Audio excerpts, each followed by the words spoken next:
एक air conditioner है जिसमें R22 गैस डाला हुआ है, 1.5 टन का एयर कंडीशनर है। उसमें 90 PSI सक्शन प्रेशर बता रहा है, बैक प्रेशर जो होता है 90 PSI बता रहा है। इसमें क्या फ़ाल्ट है? और 11 से 12 एम्पियर ले रहा है, जबकि 1.5 टन का AC 8 एम्पियर, कम से कम 8 एम्पियर लेता है। 8 एम्पियर से 9 एम्पियर है, 7 एम्पियर 8 एम्पियर यही लेता है। और उसमें सक्शन प्रेशर 60 PSI से ऊपर नहीं होना चाहिए। 60 से अगर 65 भी हो गया, अगर थोड़ा पुराना कंप्रेसर है तो 65 PSI हो गया तो भी कोई बात नहीं, लेकिन 90 PSI का प्रेशर नहीं होना चाहिए। 90 PSI का प्रेशर का मतलब समझते हैं कि क्या होगा उसमें? 90 PSI अगर ज़रूरत से ज़्यादा रेफ्रिजरेंट हो, कोई भी रेफ्रिजरेंट हो, R22 हो, R410 हो, R32 हो, कोई भी रेफ्रिजरेंट हो, R134 हो, रेफ्रिजरेटर का कोई भी गैस हो, अगर ज़रूरत से ज़्यादा रहेगा तो उसमें क्या होगा कि एम्पियर भी ज़्यादा लेगा और कंप्रेसर बार बार हीटअप होकर के बंद होगा, बार बार हीटअप होकर के ट्रिप होगा। तो उसमें क्या फ़ाल्ट है? जो हमारे दोस्त ने पूछा है कि R22 का रेफ्रिजरेंट R22 पड़ा हुआ है, उसमें 1.5 टन का AC है, 11 से 13 एम्पियर, 11 एम्पियर ले रहा है, 11 से 12 एम्पियर ले रहा है, और 90 PSI सक्शन प्रेशर है उसमें।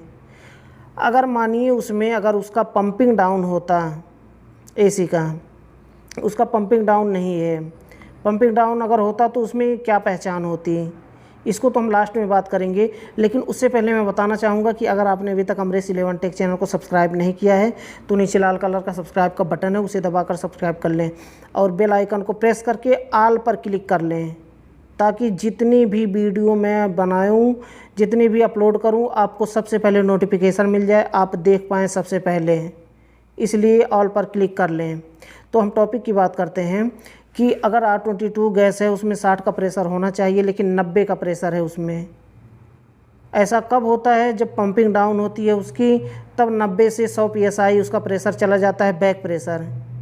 लेकिन कंप्रेसर इस तरह से ट्रिप नहीं होगा, फिर जल्दी ट्रिप नहीं होगा, थोड़ा चलेगा थोड़ी देर, लेकिन कूलिंग नहीं करेगा। और एम्पियर उसका लगभग 4 एम्पियर लेगा, लगभग 3-4 एम्पियर लेगा इस तरह से, अगर पंपिंग डाउन होगी तो।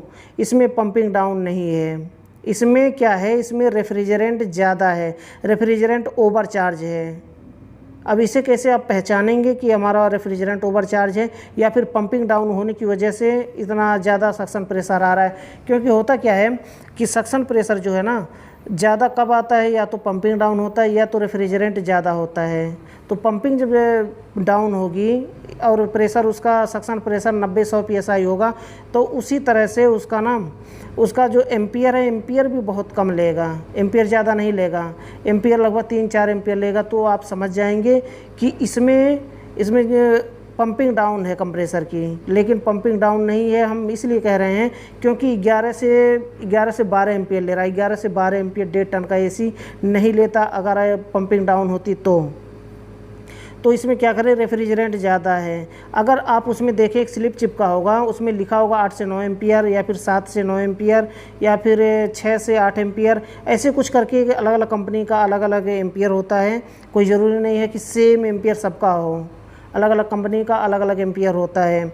तो आप देख लें उसमें स्लिप में कितना लिखा हुआ है, उसमें शायद लिखा होगा 7 से 8 एम्पियर या फिर 6 से 8 एम्पियर, ऐसा कुछ लिखा होगा उसमें। 8-9 एम्पियर के आसपास लेता है 1.5 टन का AC। तो उसमें एम्पियर भी ज़्यादा ले रहा है और रेफ्रिजरेंट का प्रेशर भी ज़्यादा है। तो आप क्या करें उसमें कि रेफ्रिजरेंट आपको निकालना है उसमें से।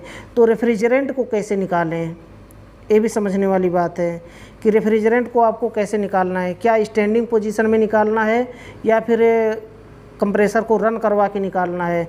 तो यहाँ पर देखिए, जब भी आप रेफ्रिजरेंट को रिलीज़ करना हो, थोड़ा जैसे रेफ्रिजरेंट ज़्यादा हो गया है, गैस ज़्यादा हो गया है, उसे आपको निकालना है थोड़ा सा, तो सिस्टम को आप चला लें। चलने के बाद सक्शन प्रेशर उसका आ जाता है। उसके बाद आप गेज लगा करके थोड़ा थोड़ा करके रेफ्रिजरेंट को निकालें सक्शन लाइन के रास्ते से। ऐसा नहीं कि सिस्टम रुका हुआ है आप उसे निकालें, तो उसमें क्या होगा कि एक जगह पे स्थिर होता है रेफ्रिजरेंट और लिक्विड जल्दी जल्दी बाहर निकल जाएगा।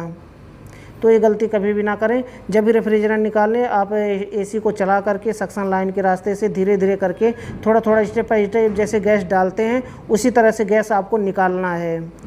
ताकि लिक्विड और प्रेशर दोनों साथ में बाहर निकले। ऐसा ना हो कि केवल लिक्विड ही बाहर निकल जाए, प्रेशर ही रह जाए। तो इस तरह से गैस को आप थोड़ा निकाल दें और आप जितना एम्पियर उसमें लिखा हुआ है उतना एम्पियर मेंटेन कर लें। जैसे देखिए एम्पियर कितना मेंटेन करना है, जैसे 6 से 8 एम्पियर लिखा हुआ है या फिर 9 से 11 एम्पियर लिखा हुआ है, तो ये नहीं कि आपको जो ज़्यादा होता है 9 से 11 पे ला करके छोड़ें आप, क्योंकि ना अगर शाम के टाइम आप निकाल रहे हैं तो आप 9 से 11 लिखा हुआ है तो 9 तक ला करके छोड़ दें, क्योंकि जब दोपहर में जब गर्मी होगी ना तो गर्मी क्या होगा, उस समय एम्पियर उसका ऑटोमेटिक वो बढ़ जाएगा, 11 एम्पियर वो बढ़ जाएगा ऑटोमेटिक जब गर्मी होगी तब, क्योंकि गर्मी जब होता है दोपहर के समय में तो एम्पियर भी ज़्यादा लेता है और उसका प्रेशर भी बढ़ जाता है। अगर मानिए कि रात में अगर 55 का प्रेशर है तो वही दोपहर में देखिए आप वही प्रेशर नापिए तो वहाँ पर 60 का प्रेशर होगा। जितनी गर्मी बढ़ती है उतना ज़्यादा प्रेशर भी बढ़ता है और एम्पियर भी बढ़ता है। तो ये छोटी सी जानकारी तो छोटा सा वीडियो था, मुझे लगता है कि आपके क्वेश्चन का आंसर मिल गया होगा। आप अगर फिर भी सेटिस्फाइड नहीं हैं, आप अगर कंफ्यूज हैं फिर भी, तो फिर भी आप मुझसे पूछ सकते हैं। जो भी कन्फ्यूजन हो आप मुझसे पूछ सकते हैं, मैं उसका रिप्लाई जल्द से जल्द देने की कोशिश करूँगा। तो ये छोटा सा वीडियो था, छोटी सी जानकारी थी, आज के लिए बस इतना ही था। लास्ट में फिर से बताना चाहूँगा कि हमारे चैनल को ज़रूर सब्सक्राइब कर लें, क्योंकि मैं बहुत ही इम्पोर्टेंट छोटी छोटी जानकारी मैं हमेशा लेकर के आता रहता हूँ। तो आज के लिए बस इतना ही था, अगली वीडियो में फिर जल्दी मिलते एक नए टॉपिक के साथ।